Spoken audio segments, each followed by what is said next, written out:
Boa tarde, né? Ainda de tarde. Boa tarde também ao pessoal que nos assiste pela TV Harmonia.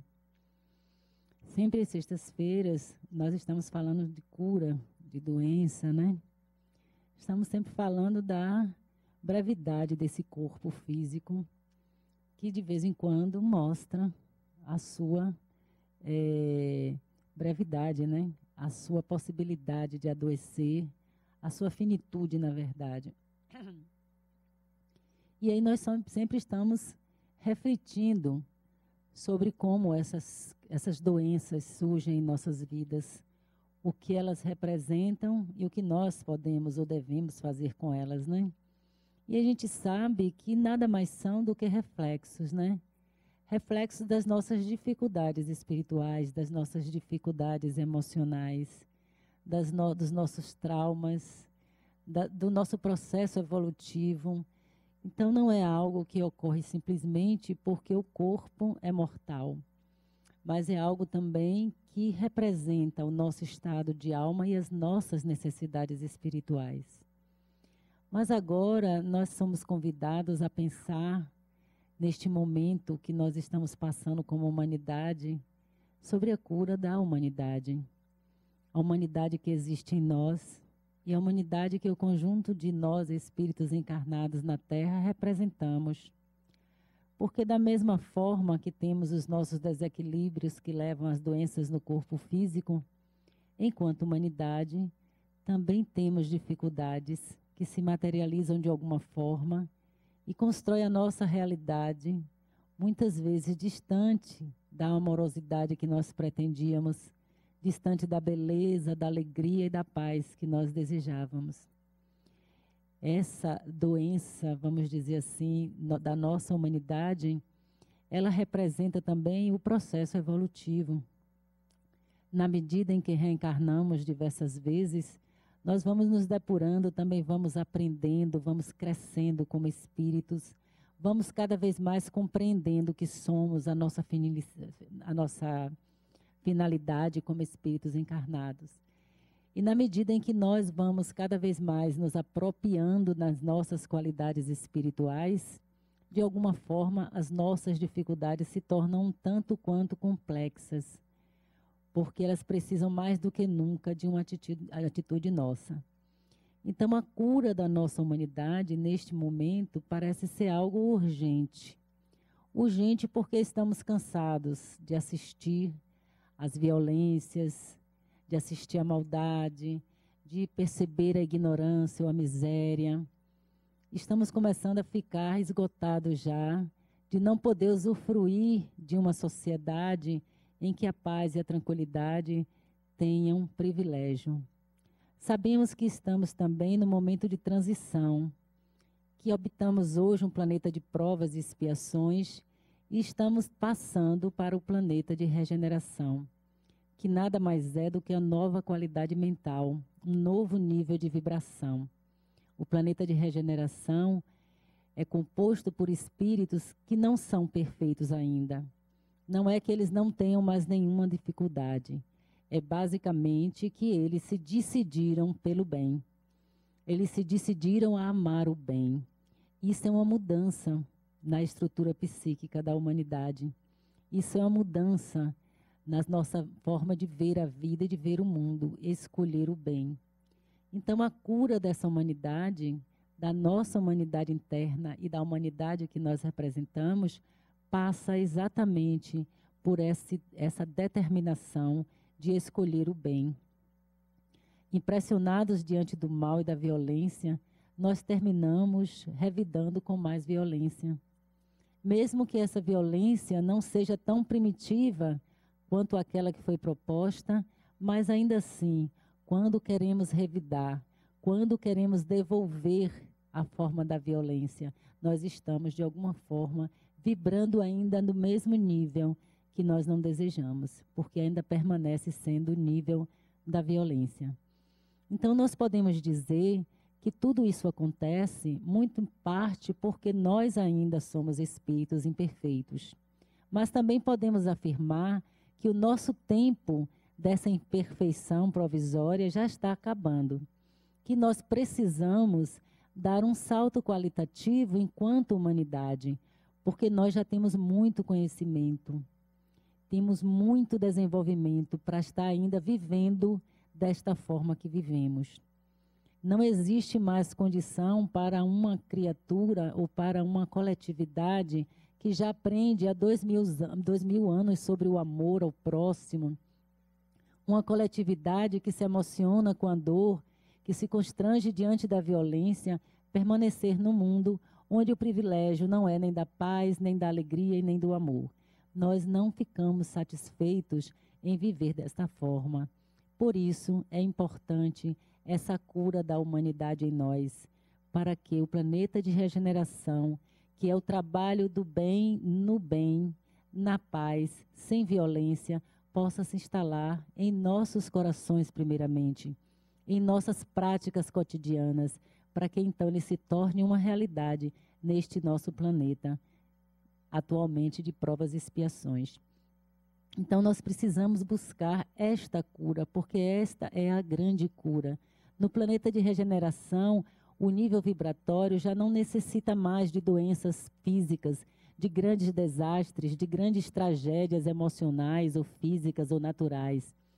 É um mundo onde o compromisso do bem faz com que nós possamos também nos desenvolvermos sem necessidade de violência, que nós possamos nos desenvolvermos e evoluirmos também diante do bem, da paz e da tranquilidade. Nós precisamos disso. E para isso, nós precisamos trabalhar em função desta cura da humanidade. Nossa doença básica atualmente, podemos dizer que é a indiferença. Somos criaturas indiferentes à vida, pelo menos temos nos comportado dessa forma. Já faz muito tempo que nós fechamos os olhos para as necessidades alheias, que nós fechamos os olhos para os erros e para os equívocos, principalmente quando os erros e os equívocos são realizados por pessoas que nós amamos ou por nós mesmos. Já faz muito tempo que nós somos indiferentes à nossa forma ainda atrasada de julgar o outro, de condenar, de não ter paciência, de não ter tempo. Nós já estamos muito atrasados nesse ponto, porque no mesmo psiquismo que insiste em manter essa condição, já vibra uma nova energia que exige a mudança qualitativa. Então, nós não poderemos alcançar a paz enquanto não tomarmos a decisão dessa transformação. Precisamos acabar com a nossa indiferença. E para acabar com a indiferença, nós precisamos começar do início. Como já nos ensinaram os espíritos, não é? Quando Allan Kardec perguntou aos espíritos como fazer para nos afastarmos do mal, fosse o mal ligado a um outro espírito ainda em desequilíbrio, fosse o mal humano, fosse a doença, o mal de um modo geral, os espíritos responderam: conhece-te a ti mesmo. Tudo começa nesse ponto. Nós, hoje, podemos fazer uma autoavaliação e trabalhar conscientemente nas nossas transformações. Precisamos olhar para nós mesmos com toda a boa vontade, toda a paciência do mundo e toda a compaixão. Porque essa compaixão é que vai nos proteger também do nosso egoísmo e do nosso orgulho. Precisamos olhar para nós e sermos humildes o suficientes para entender que a miséria e a violência da nossa sociedade também reside em nós. Também nós temos parcela dessa violência. Muitas vezes a gente modifica o nome e a forma. Não somos mais tão primitivos, a maioria de nós, pelo menos, para sair afrontando ninguém. Mas ainda conservamos, sim, resquícios quando gritamos por uma justiça e não compreendemos que a justiça é a encarnação, que a justiça está com Deus, que toda vez que nós nos levantamos contra o mal, nós estamos guerreando e estamos entrando novamente na mesma vibração e só vamos produzir outro mal. Então nós precisamos ter consciência de que esta forma é ultrapassada, que nós precisamos ir mais além, que nós precisamos cuidar dessa transformação da nossa humanidade. É justificável. Fomos criados simples e ignorantes. Não sabíamos ou sabíamos muito pouco sobre o amor. Somente do ponto de vista instintivo nós poderíamos ter alguma relação com o amor, mas nós não tínhamos consciência desse amor. Levamos muito tempo para nos dar conta e perceber todo o processo de ser um espírito e principalmente de ser imortal. Nós precisamos de centenas de anos, né? Fora os outros reinos pelos quais habitamos, para nos entendermos como seres, como espíritos, como filhos de Deus. E nesse processo, muitas vezes, todas as vezes geralmente, nos deparávamos com a necessidade de nos defendermos, com a necessidade de nos protegermos, e com isso nós fomos desenvolvendo a agressividade, desenvolvendo a desconfiança, desenvolvendo a necessidade de suplantar o outro. E isso foi se repetindo ao longo das encarnações como uma experiência de aprendizado. E hoje ela permanece em nós de alguma forma, tanto que estamos sempre reagindo contra o outro e atribuindo ao outro a nossa desdita. O que nos acontece de ruim, sempre responsabilizamos. Ou então, sempre estamos imaginando no outro uma ameaça. E como o outro é uma ameaça, nós precisamos nos defender. Enquanto estamos nos defendendo ou quando estamos nos protegendo do outro, nós não estamos amando. Nós não estamos nem verdadeiramente conhecendo aquele outro ser. Nós não estamos nem nos dando conta da fragilidade que é nossa, porque todos nós, seres humanos, somos criaturas imortais, criadas por Deus, mas somos também seres extremamente frágeis, ainda fracos na fé, ainda incapazes de perceber Deus dentro de nós, de nos conhecermos como filhos de Deus. Nós somos também crianças em desenvolvimento. Então, nesses processos, nós fomos construindo essa mania de brigar, de revidar, de se defender. Em última instância, é a necessidade que nós sentimos de nos defender. Só que nesse momento evolutivo, nós não precisamos mais disso. Isso não é mais necessário. Nós estamos diante de outros seres que também já caminharam, porque o planeta de provas e expiações é um planeta ainda difícil, mas já é um caminho feito, porque antes eram os mundos primitivos, onde só o instinto tinha força e poder. Ninguém se avaliava, ninguém julgava, ninguém pensava se isso era mal, se isso era bom. Simplesmente se agia. Hoje nós já sabemos avaliar o bem e o mal, embora ainda não sejamos capazes de nos definir totalmente pelo bem. Às vezes a gente pensa que pode, mas quando o bem ou o mal está relacionado a alguém que nós amamos ou atende aos nossos interesses, nós automaticamente percebemos que existe aquela coisa que a gente chama de puxar a brasa para a nossa sardinha. Então, nós precisamos desenvolver essa confiança em Deus, essa confiança na vida, essa certeza de que estamos em processo evolutivo para desmanchar em nosso psiquismo essa necessidade de nos defender e essa necessidade de buscar uma justiça. A justiça é a própria vida que realiza.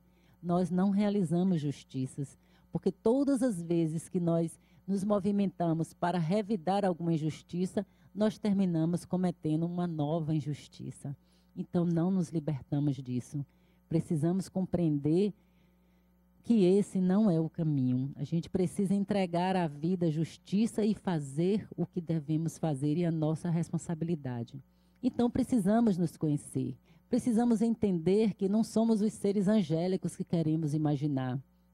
Precisamos compreender que o outro, que nós tocamos o pau, que criticamos, que fazemos tantas coisas, estamos apenas projetando neles as nossas próprias dificuldades.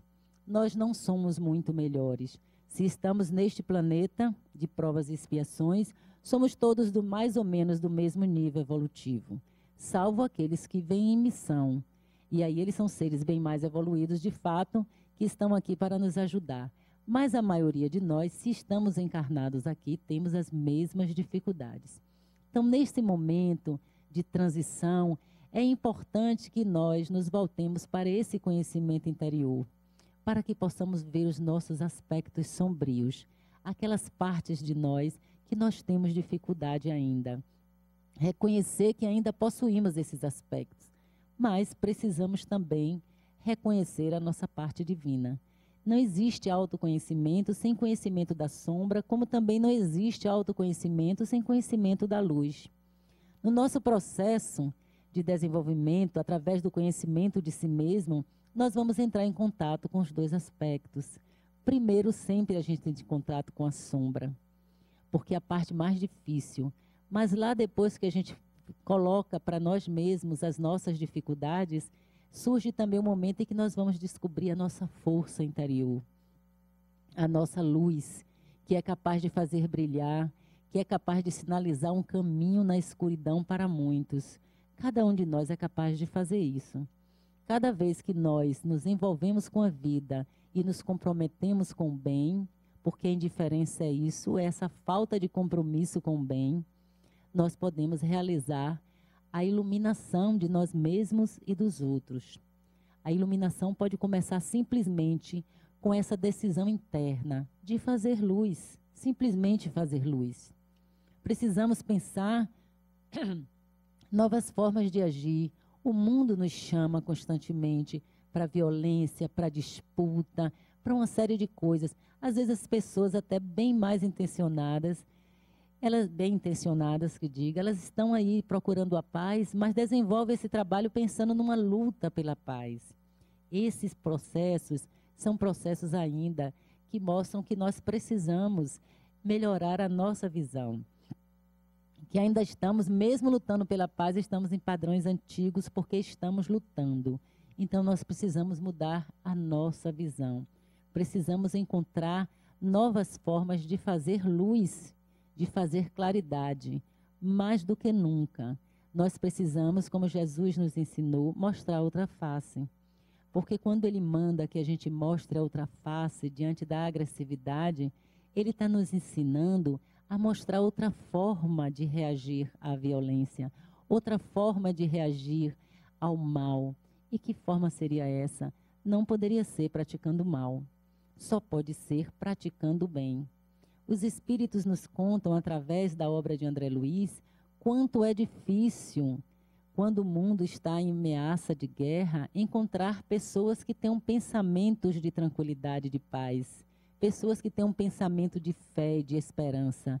Na verdade, só se encontra, na maioria das criaturas, brigas internas. No momento em que a gente sabe que existe uma possibilidade de guerra, a gente já se define por um lado. A gente já começa a criticar o outro lado.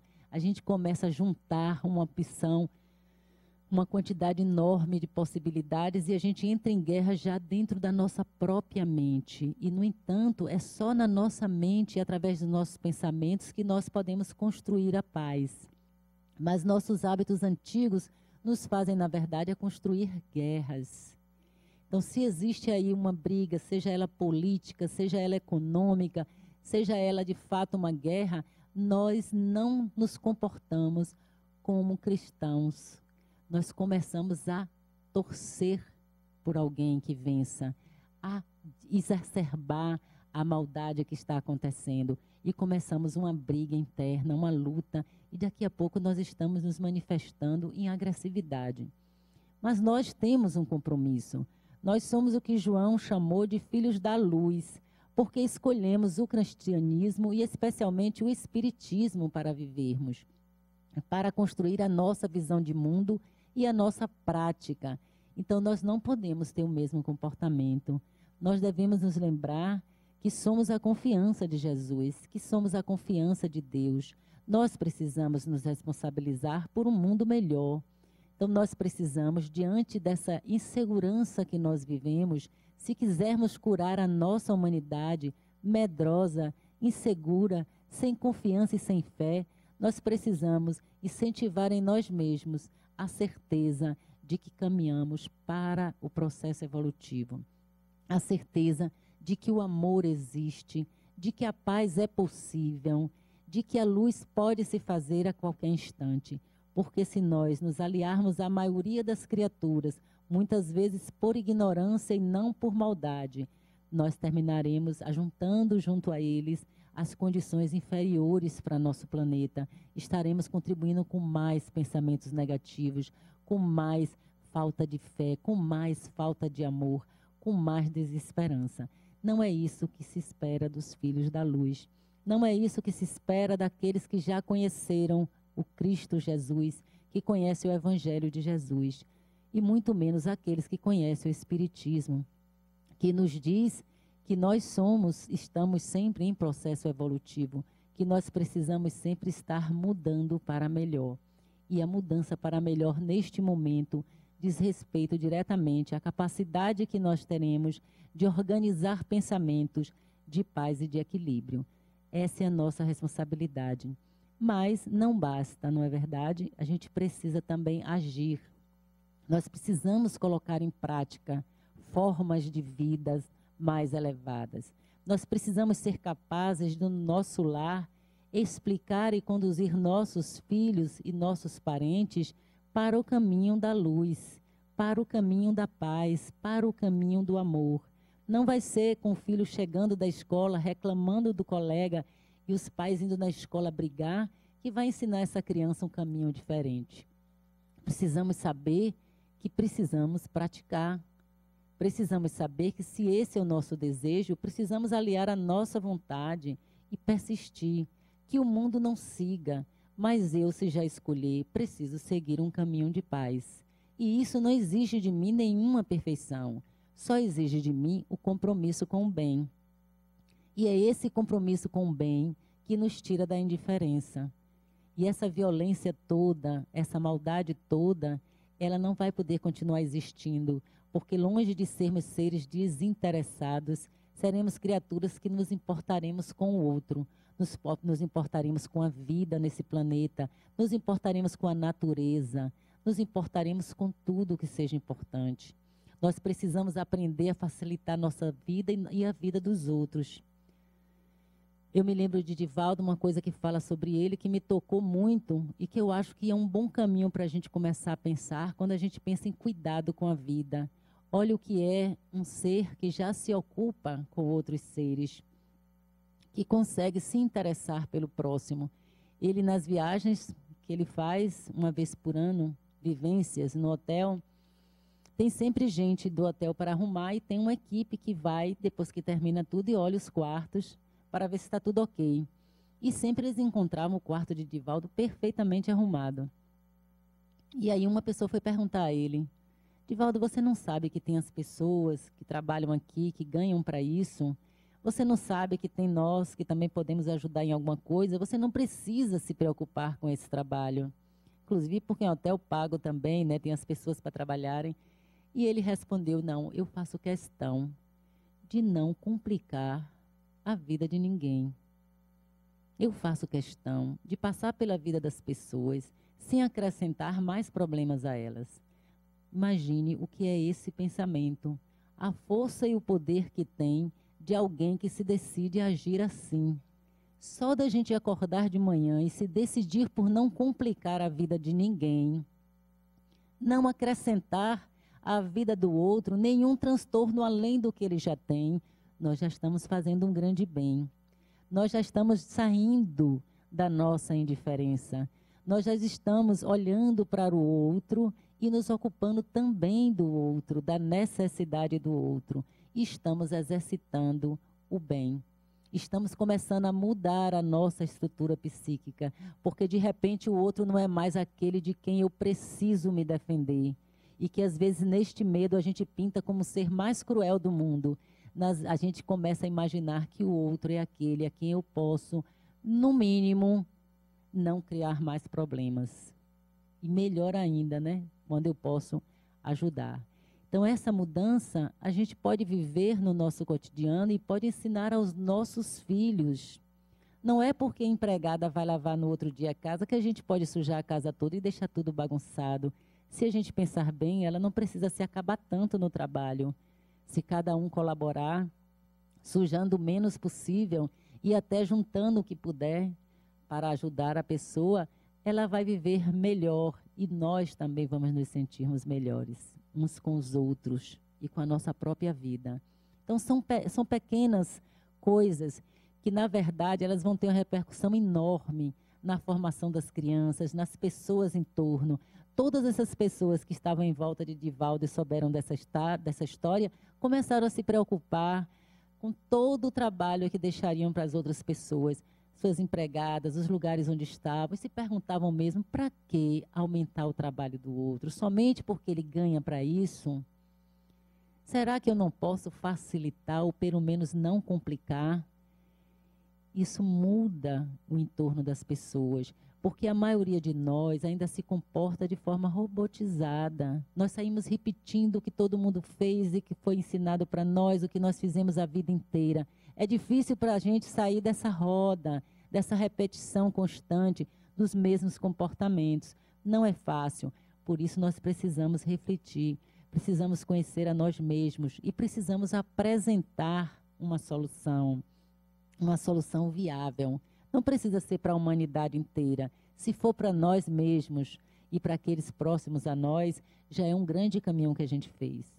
Eu estava olhando na televisão uma menininha, né, que deu origem ao livro, que ela disse que o livro transformou a vida dela e ela queria que o livro transformasse a vida de todo mundo. No final, montaram uma biblioteca e compraram, várias pessoas doaram vários livros. Então, o pensamento dessa menina, uma preocupação tão simples, se tornou uma coisa grandiosa, porque já tinha bastante livro para ser doado para as crianças que não tinham como comprar os livros, né? Então, elas podiam ir lá, ler, olhar. Como uma pessoa é capaz de ter um pensamento que não seja em seu próprio interesse, que busque a coletividade, e como isso tem receptividade no coração das pessoas, mesmo daqueles que são indiferentes. Parece que, de repente, um comportamento assim toca no âmago da criatura e ela se recorda quem ela é. E percebe que aquilo é justo, que aquilo é necessário e vai contribuir. Então, ela mexeu com vários corações, somente com o pensamento dela, de dar a outras crianças a oportunidade que ela teve de ler um livro. Isso transforma as pessoas, isso transforma a vida. O cuidado com o planeta Terra. O cuidado é essencial para quem deseja aprender a amar. Nós não sabemos amar ainda como Jesus, mas podemos amar o melhor possível no nosso estágio evolutivo.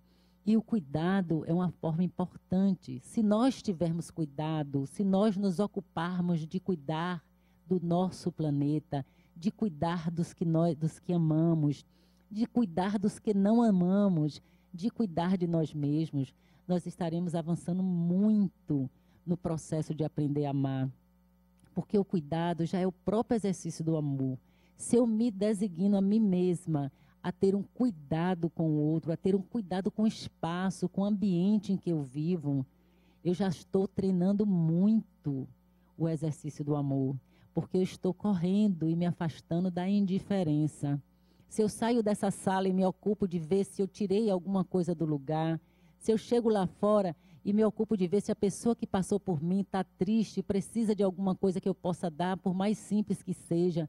Se eu chego em casa e procuro olhar meus filhos nos olhos e saber se eles estão precisando de alguma coisa, ou se eu posso acrescentar alguma coisa de boa na vida deles, como uma florzinha que chegue, um poema que eu diga, um carinho, um beijo inesperado. Se eu posso fazer tudo isso, eu estou cuidando. E se eu estou cuidando, eu estou aprendendo a amar. E esse cuidado comigo também deve existir. Não daquela forma que muita gente diz, primeiro eu vou me amar, para depois amar os outros. E aí leva a encarnação inteira se amando, para o dia que se sentir completamente amado por si mesmo e amar os outros. Eu não creio assim.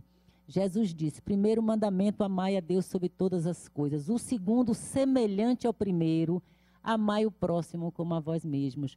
Então ele disse, para mim, no meu entendimento, é impossível você amar o próximo e não aprender a se amar. Não tem como. Porque o amor é uma energia que se movimenta dentro do espírito e que a gente se apropria dessa energia e de repente começa a manifestar. Nós fomos criados pelo amor, nós somos amor. Nós não aprendemos ainda a manifestar totalmente esse amor. Mas se algo ou alguém me faz manifestar esse amor vai atingir todo mundo e a mim também, inevitavelmente. Não tem como eu cuidar do meu próximo, amar o meu próximo e não amar a mim mesmo. Essas coisas estão interligadas. Eu também, amando o meu próximo, eu vou ter compaixão de mim. Eu tendo compaixão de mim, eu vou ter compaixão do meu próximo. São coisas muito interligadas, porque como Jesus disse, é semelhante a amar a Deus, é semelhante a amar a Deus, ou seja, somos todos criaturas de Deus, somos todos criações divinas, somos todos irmãos, somos todos intimamente ligados, tão ligados que dependemos um do outro para existir. Até mesmo nessa sociedade que a gente gosta de dizer que é independente, que valoriza a independência, quanta gente diz, eu sou dono de mim mesmo, eu respondo pela minha vida, eu me sustento, eu faço isso e faço aquilo. Não é verdade. Cada vez que a gente sai de casa ou antes mesmo, nós precisamos de um mundo de pessoas e de um mundo de favores para que a gente continue existindo. A gente precisa que alguém lá no campo plante a comida que nós vamos comer, precisamos de alguém que cozinhe, precisamos de um transporte que leve para a cidade, precisamos de mãos que selecionem, precisamos que chegue em nossa casa, precisamos de uma infinidade de coisas. Nenhum de nós vive sem o outro. Essa é a nossa grande ilusão e é por isso que nós sustentamos o nosso desinteresse. É o nosso desejo, é a nossa vaidade, é o nosso orgulho, é o nosso egoísmo. Quando nos libertarmos dessas coisas, na prática do bem, que é a única forma de libertação, nós vamos compreender que não somos sozinhos, nunca fomos sozinhos e nunca poderemos caminhar uns sem os outros. Estaremos sempre buscando o outro, porque inclusive não vivemos sem esse afeto, sem essa intimidade, sem esse estar com o outro. Quem suporta na humanidade viver sozinho? Nem só na humanidade, no reino animal também, os animais também se queixam da solidão, né? Evitam a solidão. Então, nós não podemos viver sozinhos. Então, por quê? Se não podemos viver sozinhos, se ansiamos tanto por afeto e por amor, por que não vamos liberar o nosso amor para nós e para o outro? Por que não vamos cuidar da vida que nos é tão cara, que gostamos tanto? Isso é saúde da humanidade, é saúde da nossa humanidade. No Livro dos Espíritos, eles dizem as coisas importantes, né, no nosso processo. Uma coisa interessante, além de conhecer-se a si mesmo, é quando os espíritos perguntam qual é o elemento que nos mostra que um espírito é evoluído. E aí os espíritos respondem, o desinteresse pessoal. Desinteresse pessoal significa que eu me ocupo mais do interesse e da necessidade do outro do que o meu próprio interesse mesquinho. Não aquele interesse de crescimento espiritual, mas o interesse com tantas coisas que nós criamos. A nossa sociedade rejeita a simplicidade. Ela cria tantas necessidades que foram necessárias para desenvolver a nossa inteligência, mas que nós não precisamos e achamos que precisamos. Ficamos tão envolvidos nessa estrutura que a gente fica acreditando que se não tivermos essas coisas todas que a gente imagina, não seremos felizes. Eu me lembro de crianças, né, um trabalho que estava sendo feito com crianças e que uma das crianças apresentava, ela queria se matar aos 11 anos de idade, porque não tinha um celular, a mãe não podia comprar o celular da marca que ela queria. Isso é amor à vida. Esses pais conseguiram ensinar essa criança o respeito à vida, porque a mãe chorava do outro lado, se sentindo péssima e injustiçada porque não podia comprar o celular para a filha. Nós deveríamos nos perguntar que valor é esse que pode ter um celular para alguém renunciar à vida por não ter um celular. Mas nós ensinamos isso a nossos filhos, quando muitas vezes nos matamos de trabalhar para dar coisas que têm mais a ver com a aparência, para dar roupas que mostrem que eles são melhores, para comprar equipamentos de última geração, para poder mostrar que mora na melhor casa do mundo. A gente sacrifica a saúde, o tempo com os filhos, e a consequência é essa. De repente, a gente se perde do amor e começa a se envolver apenas com o que é material. Nesse tempo de reforma íntima, de cura da nossa humanidade, nós precisamos também estar atento à construção de uma vida mais simples. Precisamos de poucas coisas, não precisamos de muitas coisas. Nós precisamos entender que a nossa fome de consumo é a fome de amor mesmo, é a fome de relacionamentos mais profundos, é a fome de alegria espiritual, de alegria espontânea, de estar na vida por estar na vida, de amar o que Deus nos deu, de olhar a beleza do universo e todas as chances que temos para ser felizes num dia inteiro que nós passamos. Essa é a nossa fome real. Só que nós nos esquecemos qual é a fome real. A mídia interessada nos valores materiais, as empresas, as indústrias interessadas no lucro vão incentivando esse desejo e corrompendo ele. E de repente a gente começa a achar que para ser feliz a gente precisa ter muito dinheiro, precisa ter carros, precisa ter casa, precisa ter isso, precisa ter aquilo. Hoje o planejamento para ter um filho é impressionante. Saímos daquele tempo em que também se tinha sem nenhuma responsabilidade, e hoje a exigência é enorme. A exigência é enorme. Eu conheço uma pessoa que está planejando um filho, precisa de 2 babás, uma para de manhã, durante o dia, uma para de noite, e uma no final de semana. Além do quarto, além de todas as coisas que ela imagina para esse quarto, que um bebê hoje precisa de tanta coisa que você fica até impressionada, não sabe como é que os outros sobreviveram, né? E todas as coisas mais, as viagens nas férias, etc. e tal. Então, nós estamos exagerando. Nós estamos nos deixando levar pelo materialismo, pelo consumo exacerbado e desnecessário. Porque se tudo isso fizesse a nossa felicidade, todos os ricos do mundo eram felizes. E por que não são? Muitas vezes nós encontramos pessoas bem pobres, que a gente considera bem pobres, felizes da vida. Por que são? Então, não pode estar a felicidade nessas coisas necessariamente.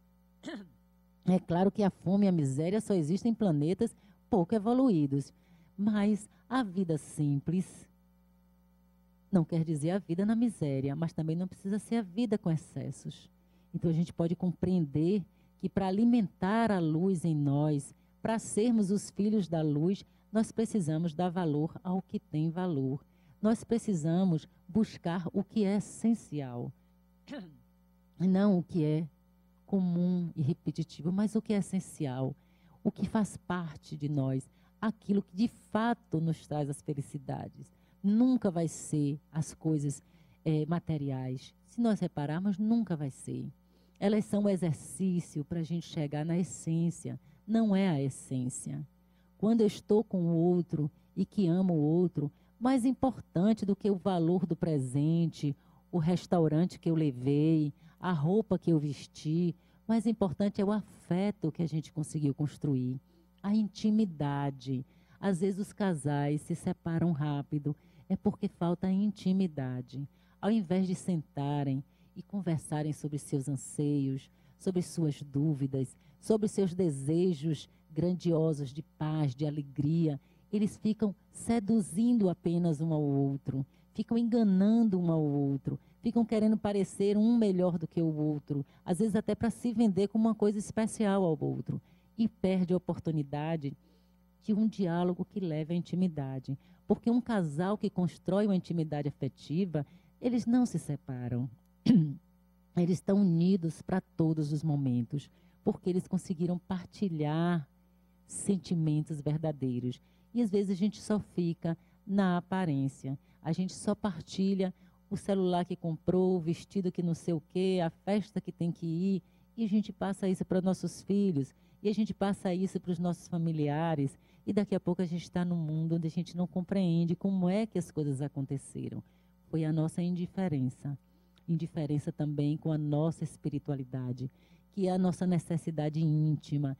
Não vamos nos iludir achando que podemos viver num sentido harmonioso e de felicidade sem preservar a nossa espiritualidade. Nosso espírito, como nosso psiquismo também, é algo que precisa de cuidado. E da mesma forma que nós limpamos a nossa casa, higienizamos os nossos banheiros, nós precisamos fazer a mesma coisa com a nossa mente, precisamos fazer a mesma coisa com o nosso psiquismo. A cada dia a gente precisa se dar conta de qual foi a sujeira que ficou ao longo do dia, qual foi o seu ressentimento, qual foi a inveja, qual foi a mágoa, qual foi a raiva. Está na hora de varrer essa casa, está na hora de reconhecer tudo isso e ver que pode ser diferente amanhã. E poder fazer essa limpeza para recomeçar novamente com tudo limpinho e organizado. É verdade que no outro dia, no nosso estágio evolutivo, podemos sujar novamente, mas não terá nenhuma importância se formos capazes de limpar. Se formos capazes de reconhecer que é sujeira, ou seja, que não nos serve, e formos capazes de limpar, porque isso faz parte do processo da vida. O que não faz parte é a indiferença. O que não faz parte é o descaso, é a falta de reconhecimento das oportunidades. Eu me lembro da história de um homem que me deixou também muito impressionada. Não necessariamente pela atitude que ele tomou, embora eu considere também uma boa atitude, mas pelo que ela representa. Esse homem ele era muito pobre, estava com muitas dificuldades financeiras, não conseguia nem sustentar a família direito, desempregado, fazia bico, nem sempre conseguia. Então a vida dele era um horror, até que ele foi atropelado. Atropelado, ele perdeu o movimento das pernas e ficou na cadeira de rodas. E aí, como o cara que atropelou ele foi responsável, ele recebeu um seguro e passou a receber uma pensão que esse homem dava para ele. Passou-se 1 ano e meio, 2 anos, por aí assim. E aí encontra esse homem de novo. E aí a pessoa que me contou a história disse, mas fulano, que coisa, né? Você com a vida difícil e agora ficou numa cadeira de rodas. E ele virou e disse, foi o achado da minha vida. Estou super feliz. Eu já estava passando fome, meus filhos passaram fome, eu não consegui emprego. Resultado, com a pensão, eu consegui pagar as minhas dívidas, consegui botar meus filhos na escola. No final, o cara que me atropelou foi tão generoso, se tornou meu amigo, comprou uma casinha para mim. Eu juntei um dinheiro, montei um negocinho, agora meus filhos todos estudam. Eu estou bem da vida, nunca pude sair para me distrair, agora posso sair com minha esposa para me distrair. Então, para mim, a cadeira de rodas não é nada. Eu estou super feliz. E aí eu fiquei pensando, né? Ele não provocou a situação, aconteceu. Mas ele é a representação de que a gente faz da nossa vida o que a gente quer. Poderia ele, ao ser atropelado, virar e dizer, mas que vida infeliz. Além de desempregado, na miséria, ainda sou atropelado. Ainda encontro um filho de Deus para chegar e me atropelar, né? Então, isso poderia marcar negativamente a experiência dele. Mas não. Ele encontrou nisso alternativas para encontrar fazer da vida dele uma vida melhor. Ele não se abaixou para a situação, no sentido de deixar que ela levasse ele para a situação de desespero. Nós, às vezes, fazemos isso com as nossas vidas. Então, a cura da humanidade, da nossa humanidade, passa pela nossa resposta para o mundo e passa pela nossa resposta para nós mesmos. Vamos olhar a nossa vida, ver o que precisamos fazer delas, pegar todas as experiências positivas e negativas e transformá-las em instrumentos para a nossa felicidade, não esquecendo do outro, não esquecendo de encontrar formas alternativas de paz e ensinar para as outras pessoas, com o nosso próprio exemplo. Não precisa bater de porta em porta e dizer o caminho é esse, porque a gente sabe que cada qual tem sua característica, mas a gente pode mostrar vivendo de uma forma diferente, dando a outra face, mostrando que a paz, a harmonia pode sim ser construída na Terra, porque depende de nós, como diz a música, né? Se o mundo ainda tem jeito, depende de nós procurarmos viver essa paz e procurarmos viver essa confiança, essa certeza e essa fé. E são os filhos da luz, os filhos do cristianismo, que têm mais responsabilidade em fazer dessa forma, em mostrar para os que estão desesperados, para os que não têm fé, para os que não acreditam em possibilidades melhores, que existe sim um caminho, e que somos nós que traçamos os nossos caminhos, que somos nós que transformamos a nossa vida no melhor possível. Só a nós cabe essa responsabilidade. Que vocês tenham um bom tratamento de cura. Uma boa noite também para o pessoal que nos assiste pela TV Harmonia. Obrigada.